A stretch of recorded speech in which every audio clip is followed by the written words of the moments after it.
So I recently had a chance to sit with Khali Sweeney, who is just an amazing person from the downtown boxing gym in Detroit.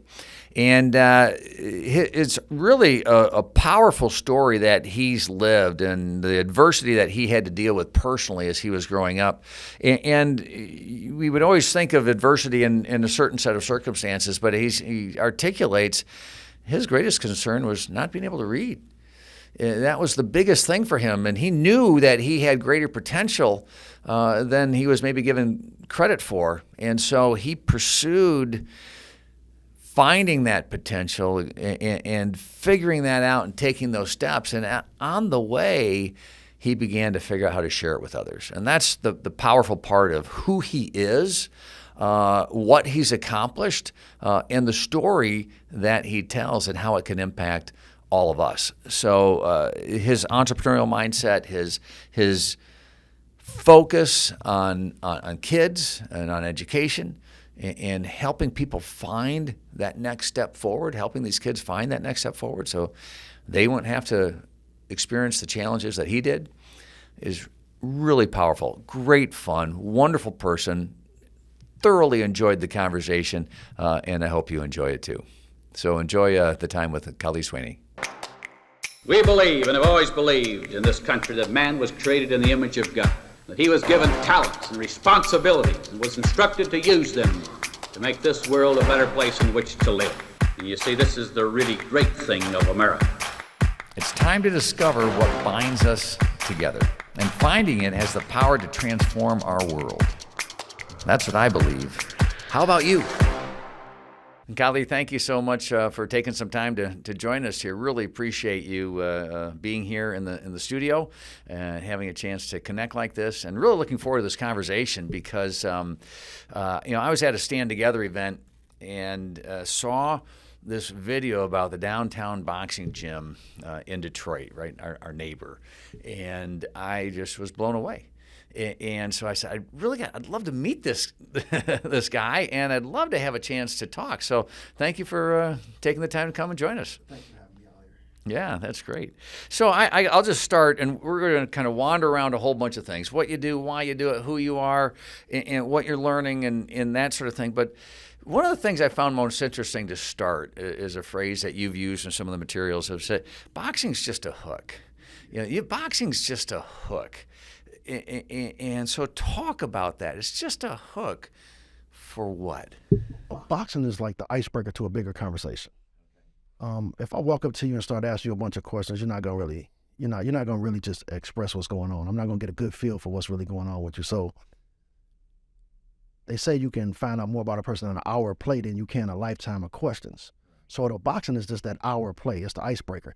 If it was basketball, if I knew how to play basketball, it would have been that. But boxing was a unique talent that I had, and I noticed whenever I was doing it or practicing it or working with somebody doing it, I would get the attention of the younger people, and they would come around, and even the older people would stop and start asking questions and start talking. Then that was my way into deeper conversations. Okay. So I use it as the hook. So how did you get started with it? Somebody they misjudged something. They said, well, Khali is angry. He's an angry kid. He's always fighting. He's always, into trouble. They misjudged. They say, well, he needs to go box because he's always into trouble. He's always, doing something. But nobody asked a deeper question. Why am I always fighting? Nobody asked the question, why are you fighting? I was fighting because I didn't know how to read. I couldn't read or write. I couldn't spell, couldn't count. So I was always getting into trouble because I was trying to deflect from that. And so they took me to my uncle, and he taught me how to box. But I said, yeah, that's a good lure, but where's the follow-up? So I saw the potential in using that box. I says, people are going to bring you anyway. Now have a message to go back with. But that's a pretty big step. So you're at a point in your life where you're acting out, people are not understanding you or not listening to you. How did you get there? Talk about your upbringing. Talk about where you got, and then let's spend a little bit more time about those who started to listen, those who started to understand better, and then connect with you at a different level. So, growing up, a lot of people, they saw the behavior, and they saw the behavior, but they never really knew the cause of the behavior. Nobody asked. It was always you're gonna be dead or in jail before you're 21. You're gonna be dead or in jail before you're 21. I'm like, if I'm gonna be dead or in jail before I'm 21, I might as well just continue down this path, because live fast, die young. I'm gonna be dead anyway before I'm 21. So I remember I used to do push-ups in my house. It's like, well, if I go to prison, I'm not going to, nobody's going to take advantage of me. So I used to just do push-ups, and I would go run and stuff, like, because I know it's going to happen. Or you're going to be dead. I'm like, I'm wondering how it's going to be when I get shot. They had already created a narrative for me, and I was actually living that narrative out, because the adults were like, oh, he's acting up in his classroom. Instead of, he's acting up in the classroom, you're going to be dead or in jail before you're 21. Nobody took the time to ask me, why are you acting up? It's because from the 3rd grade on, I knew I couldn't read. I couldn't keep up with everybody else.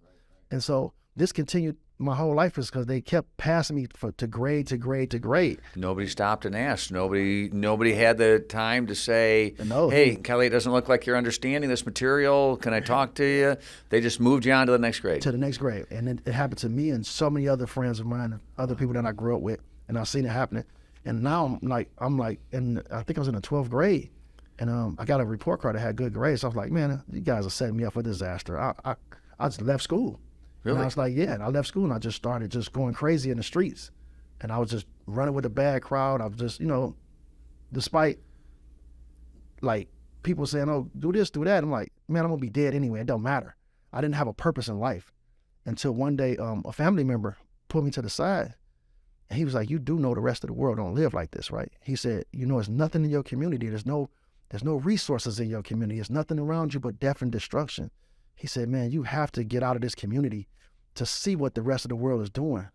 You have to leave this area for a minute just to see. And I'm like, man, get out of here. And so he showed me a picture. He's like, here go a picture that we took at your house when we were about to go skating. He said, here's all your friends. Here's all my friends from my neighborhood. All these guys, I can still go see them. Here's all your friends, dead, in prison, dead. Don't be the next guy on this picture. What you want to do with your life? And I was like, I ain't scared to die. I'm not scared to go to jail. I don't care nothing about anything that you're talking about. I said, the only thing that strikes fear into me is the fact that I can't read. And and as a grown man who didn't care about living or dying, the very thought of somebody found out that I couldn't read or write, it paralyzed me like I was like a deer stuck in the headlights.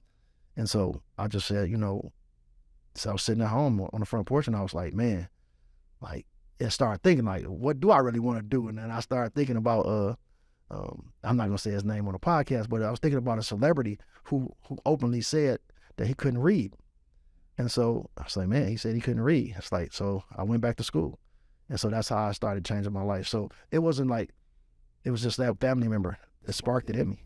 Wow. So I changed from that point. But how interesting it's easy to have a throwaway line on a news on a news broadcast or whatever it may be. Someone will say, talk about, most of the people in this, or most of the kids in this neighborhood will be dead or in jail by the time.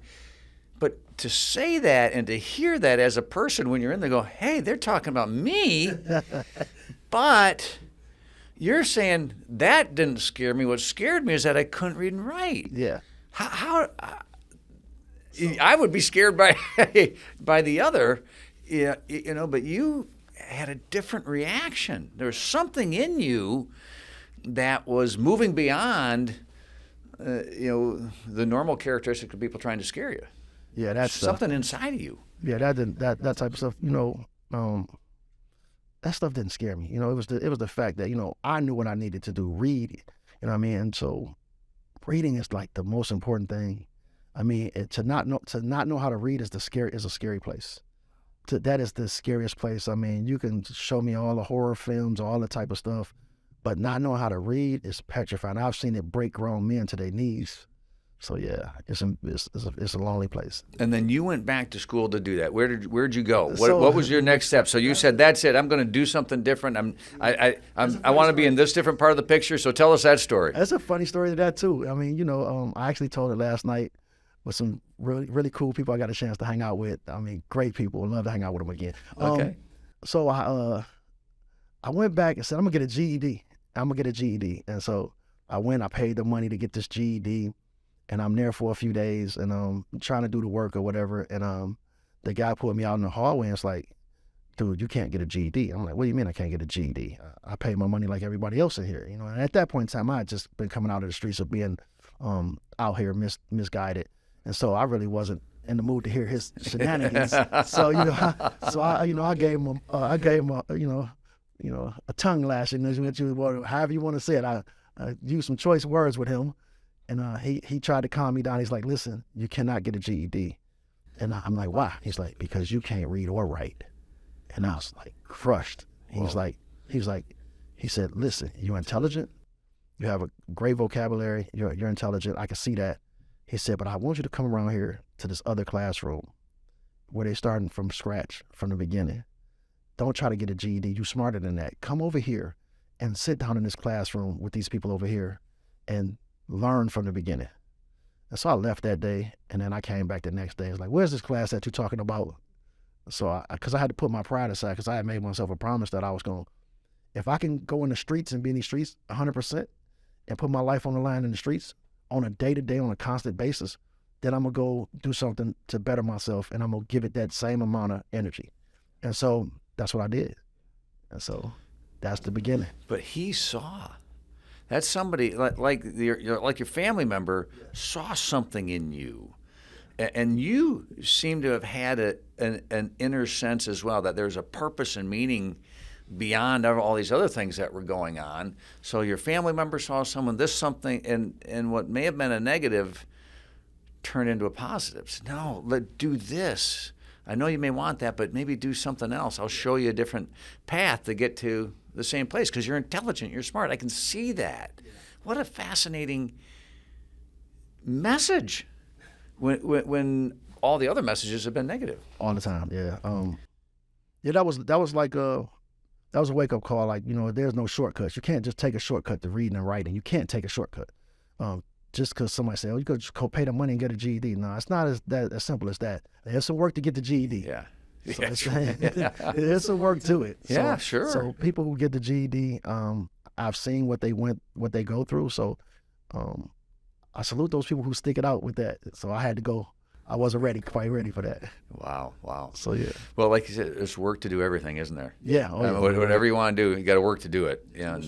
There's no shortcuts. I love that. My father used that a lot. We always try to find shortcuts driving somewhere, but there's no shortcuts in life. You got to do the work.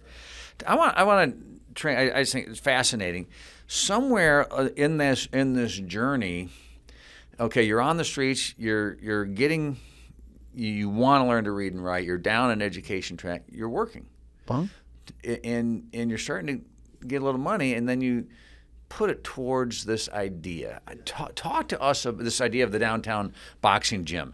Talk to us a little bit about your journey from starting that education and learning to read and write and overcoming that angst that you felt for a long time, getting some success, doing things. How did you apply yourself and connect yourself to downtown boxing gym? So what happened was I was going to work every day. I got a job. I was like, I'm not going to be out here running the streets no more. I want to change my life for the better, and I'm on this path. So I'm catching a bus. I'm going to work every day. What were you doing? What were you working on? I was doing construction. I was doing security. Okay. So I was doing construction and security. All right. Working hard, 2 jobs. Yeah, and I was doing building. I'll take that back. I was doing building maintenance too. Okay, 3 jobs. Yeah. Whenever I get a chance, they had some open spots for me. I would go clean up buildings too. Okay. So I'm catching a bus. I didn't have a vehicle at that time. I'm going back and forth. I'm transporting back. I'm going back and forth. And as I'm going back and forth, I'm walking through the neighborhood to get to the bus stop. All I'm seeing is death and destruction. People getting younger and younger, starting to die. Younger than we were.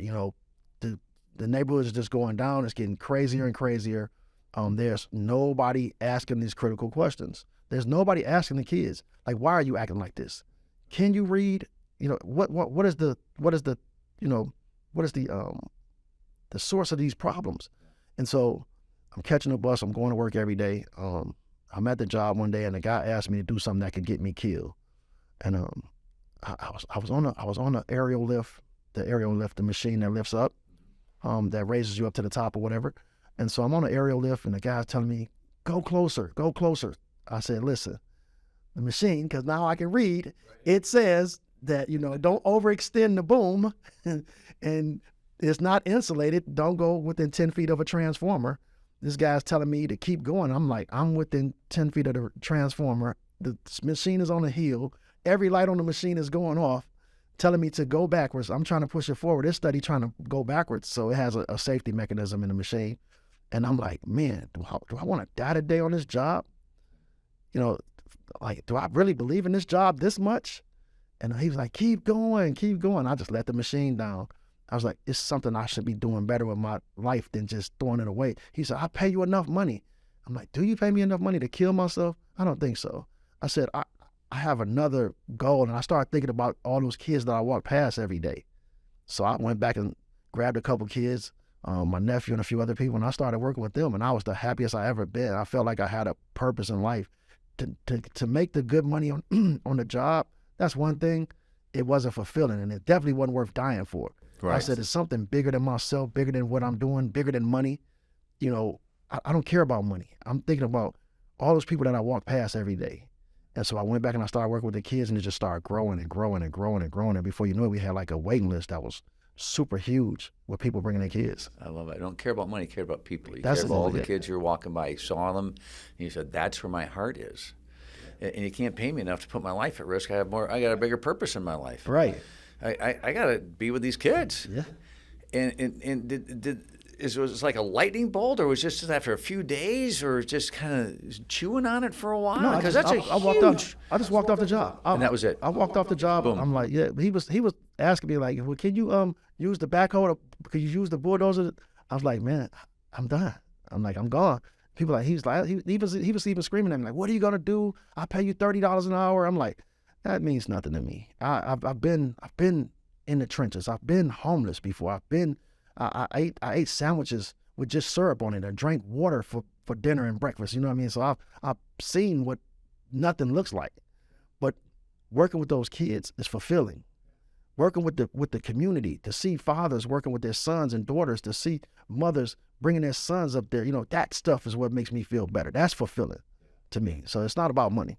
So you take, I'll put words out there, and then you shape them or tell me if they're the right ones. But you take your sense of purpose. You knew you had intelligence. You knew you had purpose and meaning. You knew somewhere in there, got unlocked by that first, relative, and then this other guy at the GED area, or who got you into the reading, writing thing, and then this experience on the job.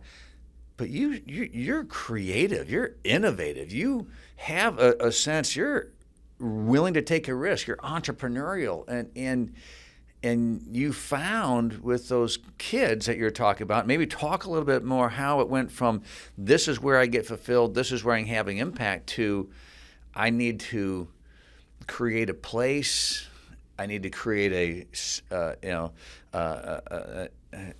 ongoing place where I can interact with these kids, where kids can be attracted. Yeah. Talk about that a little bit. Well, it started out when I was actually younger. When I was younger, I used to do some of the. People would say I was like the strangest guy in the neighborhood because I was by myself, and I used to, shovel up the snow in our front of our yard and just fill up our yard with water, trying to make ice skating rinks. So I would cut the grass so everybody could, play football, even though I didn't know how to play football. I would just cut all the empty lots in our neighborhood. When a kid, I would just go run all of my father's gas out his lawnmower and just cut all the grass. And every street pole, don't hate me for it, had a makeshift basketball court on it, because we didn't have that type of stuff in the neighborhood. We would take empty crates. Well, I would anyway. I would cut the bottom out of those empty milk crates, and I would nail them up on the wall, and that would be our basketball court. So I'd always been doing stuff like that, and people thought I was a strange duck, as my wife say, strange duck. I like it. So they thought I was, but I always had that sense that I wanted to do something, but I just didn't have the resources. Sure. I didn't have the resources, and plus I didn't know what I was doing. Even when I started the gym, I didn't know what I was doing. I didn't know that all the money that I had saved, I was like, I'm gonna save all this money and I'm gonna work all these jobs. And when I started the program, I didn't know how big it was going to be. I ended up homeless. I went from 218 solid muscle down to about 130 pounds. I ended up living in my car. And the family... When you started downtown boxing? When I started downtown boxing gym, yeah. So families would come and give me food and stuff like that. I'd be sleeping in my car. The kids would see me sleeping in my car. And so it was a journey. It was a journey. And I forgot what you said. Yeah. Maybe think about that. No, but that's exactly it. You were entrepreneurial. Yeah. And a lot of entrepreneurs, a lot of people, when they start something, they just feel a sense to do it, but they don't know how to do it. Yeah, I did. But that's okay. But you're compelled enough by the idea, and you feel strongly enough about it that you just start learning as you go, and that's okay. And you think like you can do this. Like I had this what do you call it, founder syndrome, where you think that you got to carry all the weight. Right. And this is a community project that I'm putting together, a community project. And I found out very quickly that if you're building something for the community, you have to have community involvement. Sure. You can't be the only person. You can't be. I was so protective of the organization in the beginning. I was like, I'm gonna make sure the kids have this. I'm gonna make sure the kids have that. Make sure the kids have this. And somebody came and said, man, you're working yourself to death. Let other people help. And I felt that I needed to do it for the community. But I'm like, wait a minute. How am I doing it for the community when I'm pushing everybody away? It made sense to me. So people started coming in and started helping, and like that waiting list went down from where it was at, because it was real high when I was just the only person doing it. Yeah. We started chipping away at the waiting list. More people opened up different doors and avenues for us. But that's just this is important stuff, and everybody feels at some point in life they feel, I'm the only one who can take care of my kids. I'm the only one who can do this for my friends. I'm the only one who can do this for the organization. And so that led you to being in your car, barely having enough food to eat, where everyone now is coming up to you to help you, and did that kind of say, well, maybe there are people who I can work with? I mean, you hit that spot where you go, wow, I don't have a choice. So how many kids are you working with at this stage? So maybe right now about 250, close to 250 right now. Oh, at that stage, at that time, when you're in your car, when you're doing it all by yourself, when you haven't connected with the community yet. Good. So I had the families and the kids. When I'm talking about I didn't have the community, I mean I didn't have the support of the schools. I didn't have the support of other people who had resources in the community, the business sector, none of that type of stuff. It was just me feeling like I had to do it myself. And once I said, you know what, I'm actually choking out the mission. Once that reality set in that I am the problem, because I was choking it out because I thought my heart was in the right place. But I'm like, man, you have to be willing to have help. Yeah. And so once we started getting help, and doors just started opening from that point. So sometimes you have to step out the way. That's right. Well, my father's business partner, Jay Van Andel, had a great speech. He would always talk about delegate or stagnate. At some point, if the enterprise grows, you can't do it all yourself. You're going to need to find great people to help you do it. And we talk about that a lot, about partnerships and people and friends and community, and that's when it helps you spend more time thinking about what your purpose is. And people go, well, I like that too. I feel the same thing. And then you can come together and find a way forward. So again, I love just kind of chronologically taking the story. So it's 2007. You're starting. You got a few kids and families, but now you're starting to turn the switch a little bit. You're connecting with a few others. You're starting to gain a little momentum. You're in a small facility. You're starting to think that you might need to get a bigger facility. Wow, this could turn into something. Talk us through that period of time as you start engaging and growing. Well, I have to actually say, I credit Jessica Hauser for that. Our executive director. She came in. A friend of hers who was a personal trainer. He was moving to Sacramento, California, and I was training him. One of the things that I did at the gym was I would train adults only if you would tutor a kid. Okay. Because I didn't want any money from anybody from the outside, but I knew for a fact that I couldn't teach the kids. Right. So I would have adults tutor the kids. Okay. So he said my coach could use some money, come down. So when she came down to the gym, my whole plan was to ask her to be a tutor. And so that was my whole plan, to ask her to tutor the kids and stuff. And so when she got there, she saw the kids, and so she just started walking around the program and follow me around, and just follow me the whole day. And I'm like, lady, listen, back up. I got to work with these kids. Yeah. And so she's like, what is this place? And I later found out that she was going abroad to help in international child's rights. And she's like, I live in the wealthiest community in Michigan, and I'm right down the street from this place, and I never knew it was there. Right. And so she said, why am I going to fly way over here when this kid's right 10 minutes from my house? Yeah. So she said, let me help you with this thing. And I was like, miss, I just told these kids I'm about to go work a couple other jobs to keep this place going, because at that time we were running the facility off of a gas generator that I rigged up to the light thing. We had no heat in there. So I told her, I was like, I have to get another job. I'm closing it down for 6 months or so or whatever to get it back running. And she's like, don't let this place close. I will figure it out. And so she sold one of her cars. She almost cleaned herself out. She sold her cello. She did everything she could do to keep the lights and gas on in the place. And she's like, where's your paperwork at? And I was like, I don't have any paperwork. And so she's like, you don't have any paperwork? So she's like, let me see if I can figure it out. So she did all the stuff that needed to be done in the back office, and she told it to a few people that she knew in her community, and we became one community instead of just separated communities. Yeah. So that's how that was like the launch of that into that. Well, that's fabulous. Again, it's a stand together, phrase of complementary capabilities. She could do things that you couldn't do. You could do things she couldn't do, but together you had a common vision and purpose, right? And can be a pretty good team. Yeah, and that's spectacular. So let's keep going through.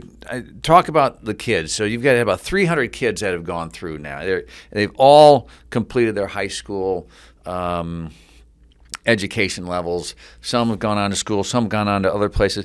Talk about that sense that, like, that first group that kind of went through, and then that second group that kind of went through, in these recent years. How did that feel to you, and what was the momentum that was started? Like, wow, hey, this is working. Yeah. We're going somewhere. So one of the things that I do personally is I try to tell the kids that education is, I don't try, I tell them. Mm-hmm. I tell the kids education is plan A, not plan B. Right. It's plan A, not plan B. Education opens many doors and many opportunities, avenues for you. You can be an athlete, right, but you're one injury away from being homeless. Right. You can be a rapper, but if your album flops, you're done. Yeah. You can be a lot of things. So you gotta remember that you have to put education at the top. It has to be at the top. And so with that, now go ahead, do everything else, but now you have a solid foundation. And so our kids were like, we had some kids who excelled at a lot of things, a lot of different things, but they always made sure they made it back to education. Education always was like, man, my report card better than yours. Yeah. Mine better than yours. Yeah. I would hear them compete more over who had the best report card than I would over who had the most points in the game. Right. So who had the most whatever, or that would be the thing. So the getting the good grades, it created they were competitive about who had the best grades. Yeah, great. So, well, again, like we started, boxing was the hook. Yeah. Education was what you were trying to do. So you got to read and write. You got to know this stuff. You got to make this happen. And the program is kind of outside of the school. So how do you relate then back into the school? How is the schools kind of connected with you? So. And the downtown boxing gym. So over the years, we built relationships with schools, colleges, and through the parents, because the parents will be like, hey, listen, my kid is going here, or the school will see a kid who was a failing student, mm-hmm. who they'll say, well, his grades are shooting through the roof now, or her grades are shooting through the roof now. Like, what's going on? Yeah. They're like, well, this great program. We have our kids in this program. And so then the teachers started reaching out to us. The teacher started saying, hey, can we send you more kids?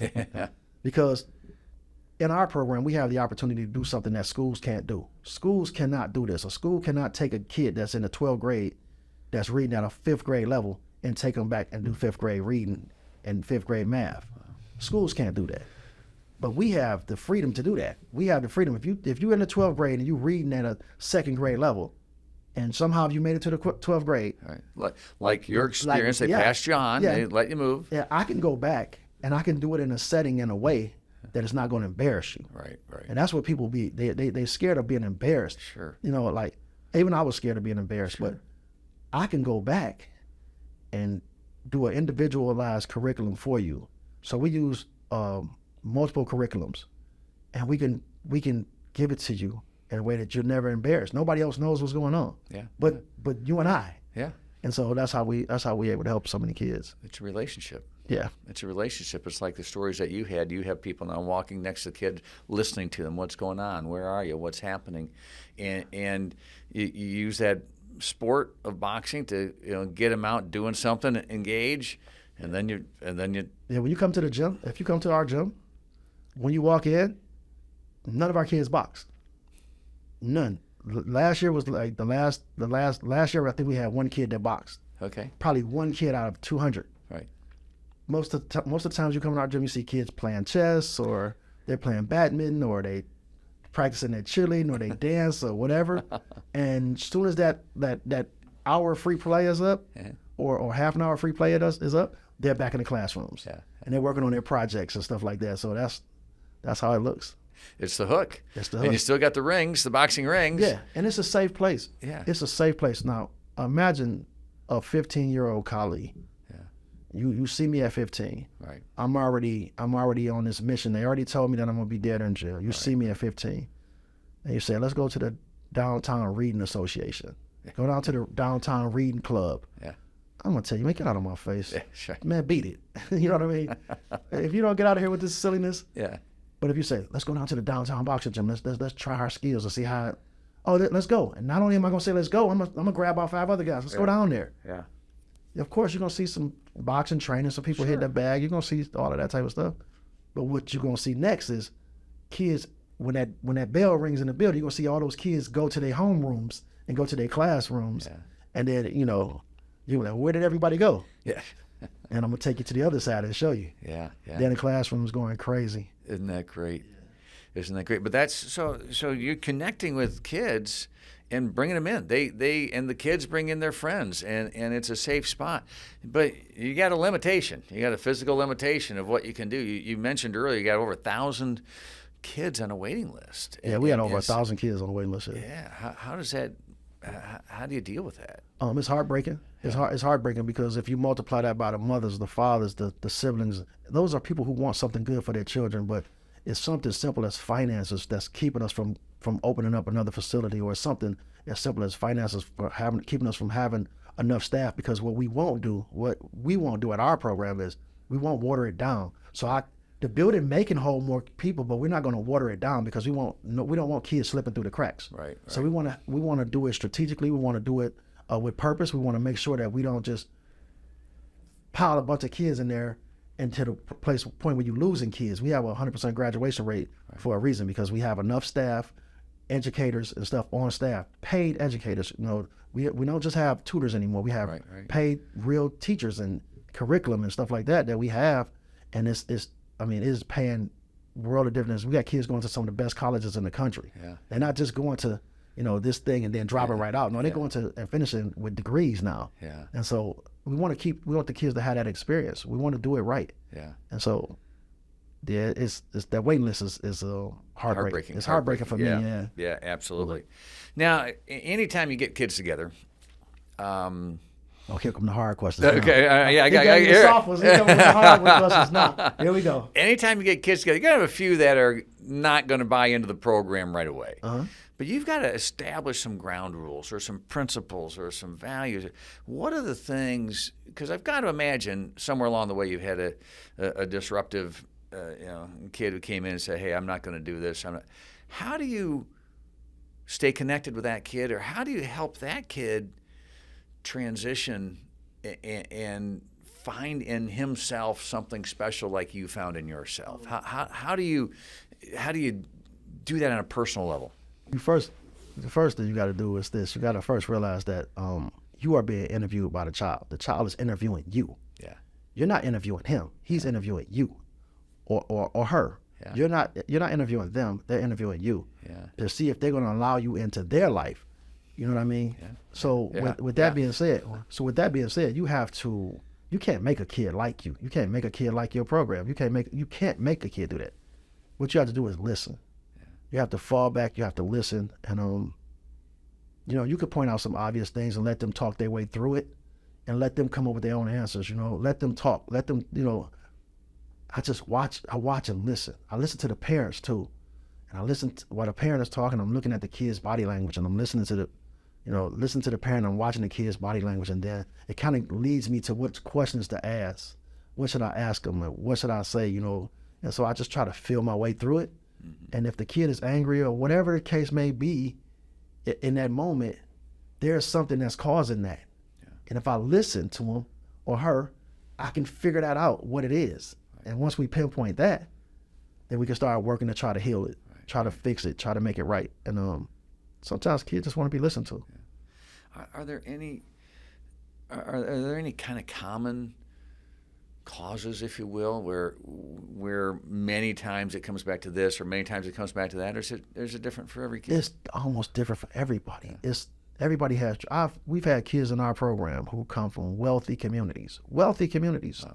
I mean, and I don't know if their parents brought them there to give them a dose of reality to shock them or whatever, but they've brought their kids to the middle of the city, into the trenches. I'm talking where it's really rough at, for some shock therapy, and we've heard some of their stories, and we cried with them just like we cried with everybody else. So Sure. Everybody has, these things, these problems that we go through, and I don't think anybody's problems is any worse than anybody else's. Problem is a problem. We need to solve it. Yeah. So that's why we do a lottery system with our kids.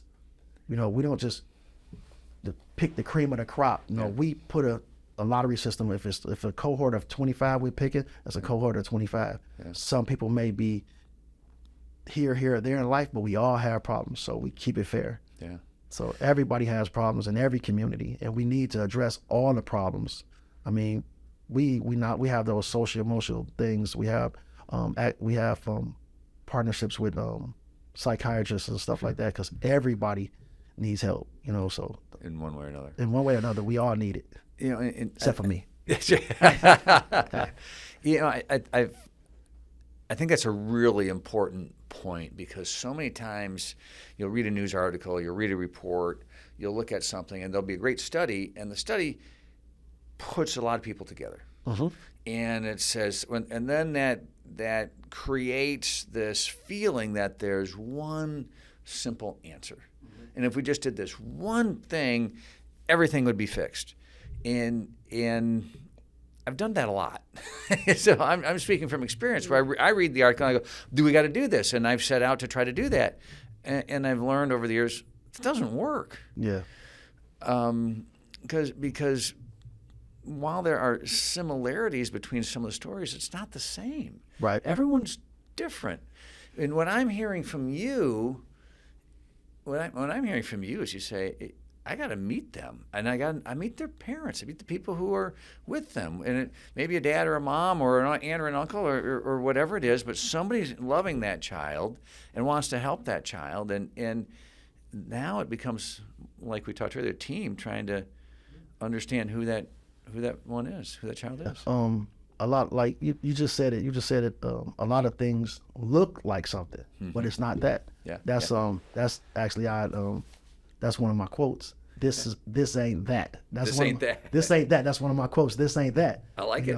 Because it tells you right there. This is this, and that is that. So, nobody has lived the future already. Right. Nobody has lived the future already. The future is not static. The future is always changing.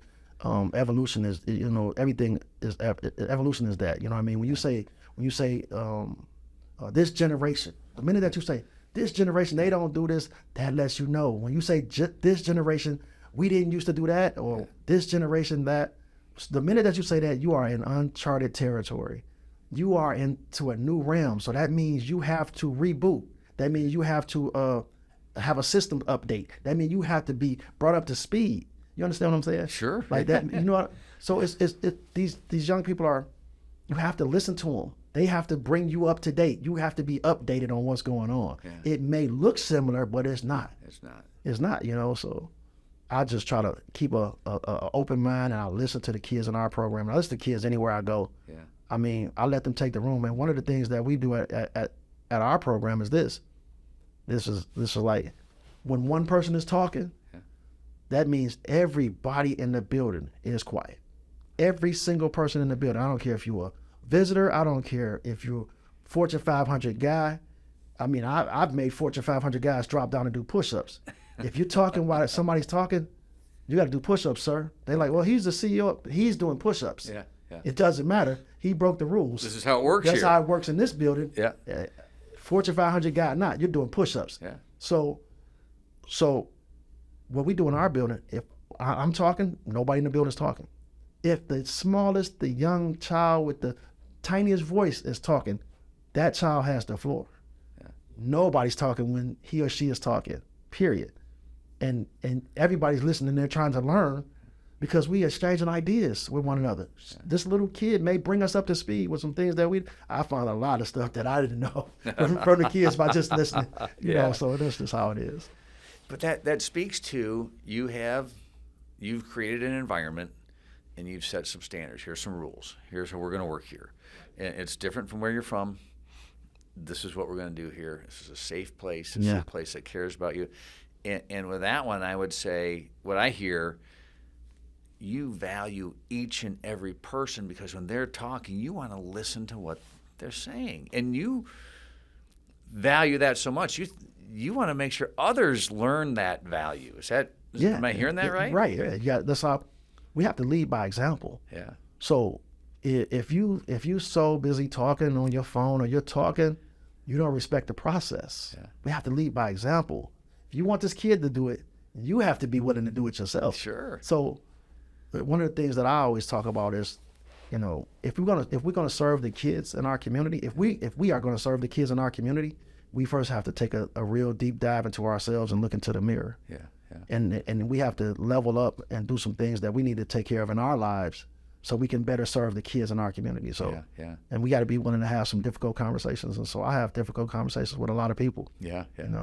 Sometimes they don't like it, and sometimes I don't like it. But we have those conversations and we move on from that because the mission is to help the kids in the community, which is actually global community. So, and you got to talk about things. Yeah, we talk about everything. We talk about everything. So help us understand a little bit your perspective. And I've heard you talk a lot about, and we've spent a lot of time talking about purpose and about dreams and about looking forward to the future. But there's also barriers that you've experienced and that others have experienced. What are some of the bigger ones? Okay, not one size fits all, but what are some of the barriers that are faced? So when we're, when all of us are thinking about our communities, what are some of these things that just seem to keep getting in the way of kids or families or people who are trying to do the right thing? I mean, one of the things that I see a lot of is nobody's really willing to have an open conversation. A true open conversation. Honest, true conversation. I go to places and I hear people like, "Hey, this is a safe place. We're going to talk and we're going to be open and we're going to talk about everything and we're going to, feel free to be vulnerable and all these things." And so when people talk, they talk and they get right to the line. Yeah. They get to the line. There's a line where you get to the line and you say, "Yeah, we're not going to talk about that though." wait a minute now. I thought this was an open discussion. That's right. But we're going to get to the line, but get right there, but we're not going to talk about that. Yeah. Do you understand that the answers to the problems that plague the world are on the other side of that line? Right. Because everywhere I go, we get to these lines and, people draw a line in the sand. Well, we could talk about everything but that. And the answers are over there. We just got to be willing to exchange ideas and talk about it just like we talk about everything up until that point. Yeah. So when we get to that point, just keep going. Yeah. But what happens is we don't. And I test it all the time when I'm at places or I'm around groups of people, especially people who are out here, in the public. I'll just ask a certain question and people are like, "That's a great question," and they dance right past it. And I'm like, "Ha, he's at the line." Yeah, he hit So I'm going to guess, and you tell me if I'm right. There's a fear as someone says, I can go there, but I'm not. That may be where the answer is, but I don't know if I'm prepared to get there. There's just too much in my life, and until can you get there on the second conversation once you build trust? Is that how you do it? I had this conversation on the way here. Actually, Jessica said exactly what you just said. It's the fear. Yeah. It's that exactly. She explained it just exactly like you just did. But I don't know the answer to this. What I do is I test it by coming up with other strategies here and there, little small strategies here and there, and different things and ways to look at it. And it's better than just come and say, hey, here's a new idea, boom, and drop it in your lap, and you're like, wait a minute, I never heard of this. Where'd this come from? Get this away from me. This is not how we usually. Let's not talk about it. Go away. Yeah. So we just gotta find a place where everybody is safe and feel comfortable talking and being, because we don't have to, or else we're going to just be in a cycle. Yeah. I always say that people say creative and new, innovating thinking, innovating thoughts. We're creative. We're thinking outside the box, and what you do is you jump from one box right into another box, and then before you know it, you're back in the same box you started at. So if you really want to think outside the box, you have to come with new strategies and new ideas. Yeah. And one of the things I'll go back to, we talked a little bit earlier, and maybe I'll ask you to dive a little bit more about work. Nothing's easy. Nothing in life is easy. Getting a good grade is not easy, and everyone learns differently. And some people can take tests easily, and some people can learn materials easily, and some can't. But for all of them, it's work, and maybe in the ring, on the gym, just physical exercise or learning some skills like that. Talk about the elements of work, and when you have a student or someone in their family. Or someone outside who says, well, how come they're not doing as well as they should do? They should be doing better. How come you're so hard on them? How come this, that, or the other thing? Do you ever have something like that? Yeah, all the time. Yeah. So what I do is, always, when is your time? It's going to happen for you in your time. You're not going to learn at the same pace as everybody. We know that. Right. So everybody in our program is individually tested. We come up with a strategy for that individual person to be successful, and it's going to take time. Mm-hmm. It's going to happen at their pace. It's not going to happen at your pace. Right. You want it to happen. No, it's not. It doesn't work like that. Right. And like you're saying with the schools, this grade to this grade to this grade. So somebody got left behind. A lot of people keep moving them on. Yeah, I had a young person one time just elated, having fun, smiling, laughing, and I seen one of our educators, a teacher. She was in a corner crying her eyes out. And I was like, what's going on? She was like, he passed his test. And I was like, okay, cool. He passed his test, but why are you crying? Are those tears of joy? She's like, no. She's like, my little brother took that test in the suburbs in the 8th grade. He's in the 12th grade taking that test. And she was distraught. And I was like, you know what though? I said, the fact that he got the information, he was able to pass that test, that is a milestone that he reached in his life. And you helped him get there. You helped him get there. It was on his time. Your brother had the opportunity in 8th grade, but he got there. Just imagine had he went on to college and not been able to pass that skill. Yeah. She's like, yeah, you're right. I was saying, yeah, but we'll try to catch him earlier next time. That's right. So now we know what to look for to catch him earlier. Yeah. But it's everybody at different times. So. Yeah. If that makes sense. Well, it does make sense for all of us. Some people bloom at a different stage of life. They try this or they try that, and they fail and they fail and they fail, and all of a sudden something happens and comes together, and they succeed, and maybe it's later in life, and that's okay too. But and that's why I wonder about getting back. It's just the work. Keep trying. When you fail, that doesn't mean you're a failure. Do you have that sort of conversation with kids too? Yeah, I had a conversation all the time. I tell people, like, you got to go back to the drawing board. Like, where was your hands at when that happened? I'm talking about like in boxing. I'm using that as an example. When you're in boxing, when that happened, where was your hands? Yeah. What did you do before that? Yeah. We just try to deconstruct it. We reverse engineer everything. Yeah. So once I see the goal. And, if we fall short, we reverse engineer it. We go backwards and say, okay, let's go backwards and take it apart and figure out how do we get better and get further this time. Take it apart. Let's go back again. Let's get further this time. So it's like, these are life lessons. These are learning opportunities. nobody's distraught. You know, if we lose one, it's tomorrow. We go back to the drawing board. You know, the first thing, but you know, one of the things that I always say, like, if you get a flat tire at 100 miles an hour on a freeway, what's the first thing you got to do? You got to stop. Stop the car. You got to stop the car. You don't keep digging. Yeah. You stop the car because you can't change it at 100 miles an hour. You have to stop the car, pull over, and then do what you have to do to fix it, and then you go back on your journey. And so a lot of times, you know, if you look at like the school system, people are like, well, how did you make it to the 12th grade? It's like I was going 100 miles an hour and nobody stopped and pulled the car over. They just kept going thinking that they was going to fix it. No, you can't fix it at 100 miles an hour. You got to stop the car, and we have to fix the problem, and then we continue to move on. So that's how I look at it. Wow. You know, I think the sports life analogy, you know, in sports, you know, a lot of times, go back and look at the film. Look at practice. Look at game film. What did you see? What were you seeing there? Why'd you do that? What's going on? Okay, what can you learn from that? And you got coaches and people and your teammates and everyone. You're looking at the film. You're going back and you're assessing something. You're doing exactly what you... But we never do that in life. Yeah. Nobody says, hey, Khali, let's go look at what happened yesterday. Why did that go well? Why did this go poorly? What happened? Well, we should. That's the thing. Yeah. We should. And so... In our program, and I'm willing to bet in other programs across the country, they're going back and looking at the film. Yeah, you know, like, what happened? Let me look at this. Let me look at this resume. Or let me look at this thing that you wrote. Let me look at the paper. So it's so many people out here that's doing good work. We just need more of it. Yeah. We just need more of it. You know what I mean? Like, I had the opportunity to sit with people from across the country and globally who were doing work in their communities, and I had said how I felt a few times, and a few people were like, man, that's great. I want you to, get up on stage, and I want you to say that. And this happened multiple times. Khali, you said some profound things. I want you to go say this to the group or get up. And I had to decline because I was just there to see my team and recharge. Yeah.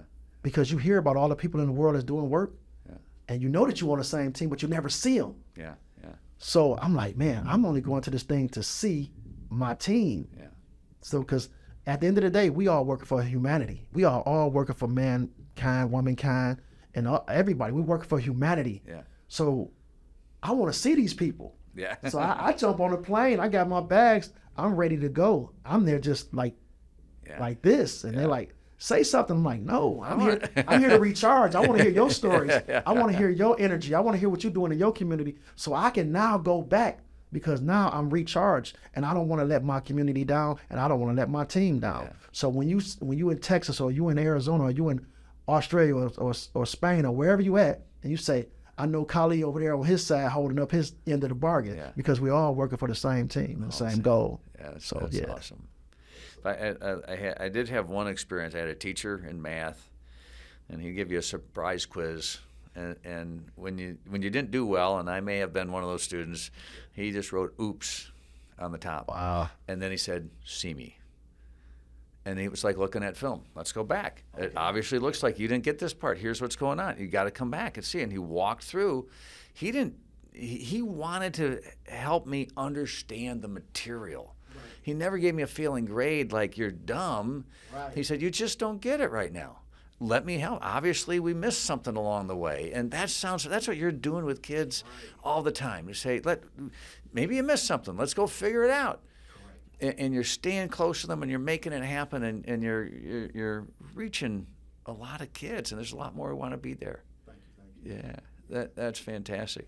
Maybe we should. I got to let you go because I know you got a lot of work to do. But as we wrap up, there's got to be a good story. What if there's a story that you have that maybe you don't talk about a lot, but something that strengthened your belief, something that you saw, whether it was in your own personal experience or you saw it somewhere else, that strengthened your belief that what you're doing is the right thing, that you're finding your purpose, you're building on that, you're impacting people's lives for the better. Maybe that just kind of. I mean, just every day that I see a kid walk back in that building. Yeah. I mean, I don't ever get tired of going to work. I don't ever dread going to work. You know what I mean? It's like every time I see these kids, they ready to work, they ready to go. It inspires me. I know that I'm working for something. This is the future. This is the future that we'll probably never see. We'll never see it, but they're going to go out. They'll see it, and so I want to do my best to send them off right. You know what I mean? So just having that purpose in life, that's everything for me. I don't need anything. Like, there's no, like, people saying, like, you got the so-and-so award. I'm like, I didn't get that award. Yeah. Our team got that award. Yeah. Our families got that award. Our community got that award. As globally, we got that award. Yeah. Not me. It's nothing. There's nothing that I can do that can get this. It's what we can do that gets this. Yeah. So you know what I'm saying. So that's it for me. But you're a part of it, and you're a big part of it. We. Well, we're a part of it. And that's okay. Yeah. You're a part of it, and, Yeah. and you had a special calling, and you had a special role, and you found some special people, and they found you. Well, thank you. And it's a win-win, And in life, I like how you said we're all in this together. Oh yeah, we really are. It's not one part of town or another part of town, or this state or that state, or whatever the case, this industry, that whatever the case may be. We're all in this together. And we all have to help each other find a way forward. Definitely. And any last thoughts that you No, that was it. have to share? I mean, I just been. It's coffee time now. I've so enjoyed just talking with. I love just hearing you. And I don't know if it comes through it's going to come through on the video, or if somebody's not watching the video. It's just your smile, your energy, what it is happening, and your appreciation for those who've come with you. As you say, it's your team too. Yeah, it's and everybody. It's those kids, and so I just I'm so grateful that you've taken the time to kind of join us. Thank you. Great. Khali Sweeney, thank you for joining us here on Believe. Thanks for having me. All right, take care.